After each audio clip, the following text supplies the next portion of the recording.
Hey, third graders. So today we are going to learn about order of operations. Right before break, or right before school was closed, we learned that sometimes when you see an equation, there's an order in solving them. You can't just start adding and subtracting all at once.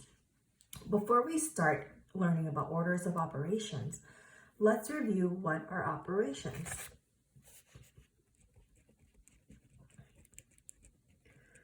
Operations could include, you can add, you can subtract, you can multiply, and you can divide. There are 4 different types of operations, and you guys know them all. Remember that little phrase that I taught you? It was called PEMDAS. P-E-M-D-A-S. And each letter represents something. And PEMDAS reminds you that we always work this way. You start with anything. I'm going to tell you what these represent, but you start here, and then any operation that is towards the end, this happens last, and you have to go in order. So remember, the P represents parentheses. So any numbers within the parentheses, you need to solve this first. E is exponent. You won't be learning this until you're probably in middle school, so we're not going to worry about E right now. We're going to jump to M. M means to multiply. D means to divide. A means to add. And S means to subtract. And you have to go in this order. So let's look at an example. Let's do example number 1. We have within the parentheses 5 minus 1 minus 2. Now, before you start, we don't want to start subtracting or subtracting the 2 outside of the parentheses. Look, these 2 numbers are within the parentheses, right?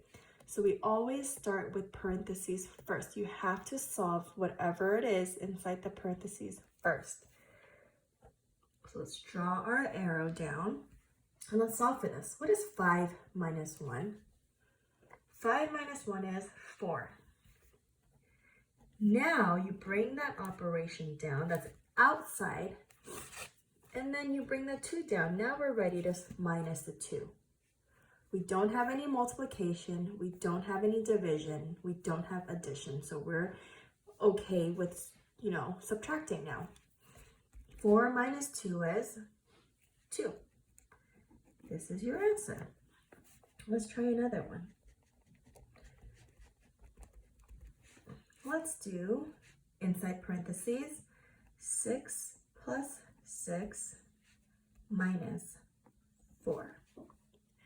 Remember, anything that is inside the parentheses, you have to solve this first. Leave this alone until you're done here. So what is 6 plus 6? 6 plus 6 is 12.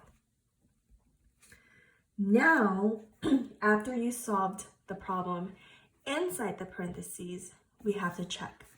Are there any multiplication? No. Any division? No. Any addition? No. Any subtraction? Yes. Now we're ready to subtract. You bring the subtraction down and you also bring the 4 down. We haven't done anything to the 4 yet. That's why we're just bringing it down. Now you can solve 12 minus 4. What is 12 minus 4? Did you get the answer? It is 8. Good job. Let's do another one. And this time, maybe we don't start with the parentheses. Well, at least not in the equation. Uh-oh, can you see? There we go. Maybe we have 5 plus parentheses 7 minus 2. Even though when you read it, you start from the 5, we notice that there are parentheses here. That means we have to solve whatever it is inside the parentheses first, right? Parentheses first. So what you're going to do with the 5 and the plus sign is you're just going to copy it. Nothing changes.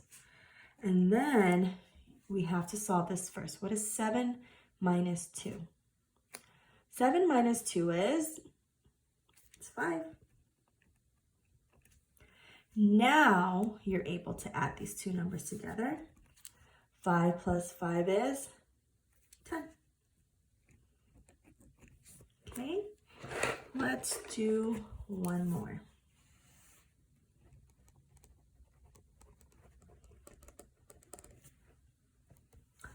Let's do 2 plus 3, and this is inside the parentheses, times 2 plus 1. Ooh, now it gets tricky because now you have two things to do. So, as always, looking at this, which operation do you need to do first? Remember, parentheses. Anything inside the parentheses you need to solve first. It doesn't matter what's outside. You have to solve whatever is inside the parentheses. So let's do that. 2 plus 3 is 5. Then you bring everything down, okay? Let's just start from that. Times 2 plus 1. Now you're like, which one should I do? Should I add? Should I multiply? I don't know. Well, let's look back. We did the parentheses. The next one, you need to look for any multiplication. Do we have that? Yes, so we need to multiply first. Multiply first, then you add. 5 times 2 equals 10. Now you are ready to add because we solved the multiplication first. 10 plus 1 equals 11. All right, just to review before you guys work on this on your own, anything inside the parentheses, always solve first. I'm gonna put a little red star here. Always solve first. Then you can move along and look for multiplication, division, addition, and subtraction. If you need help when you're working on your Google form, please refer back to this. I'm gonna see if I can put this up in your Google form above your problem so you guys can refer back to this, okay?